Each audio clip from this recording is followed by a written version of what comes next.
тағы не өзгереді? Кірістің шектеу сомасы. Упрощенка бойынша қазір 24 мың айлық есеп көрсеткіш. Ол шамамен? Шамамен 70 миллионнан астам, егер қателеспесем. Әр 6 айда? 6 айда, иә.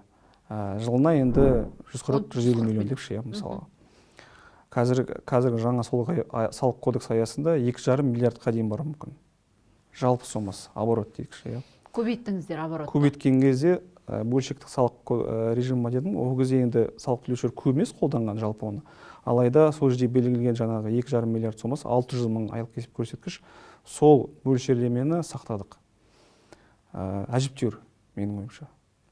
Қазіргі таңда мысалы осы ма былтырғы жылғы 2,2 миллиард болған кезде, енді жыл сайын өседі ғой, санаған кезде күніне 6 миллион теңге табыс.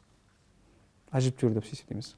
Яғни ол үлкен бір жеңілдік, және де осы режимге сәйкес келсе, және де қызметін жүзеге асырса, осы 2,5 миллиард аясында қосымша құн салығы салық төлеушісі ретінде тіркелмеуге, яғни мүмкіндік бар.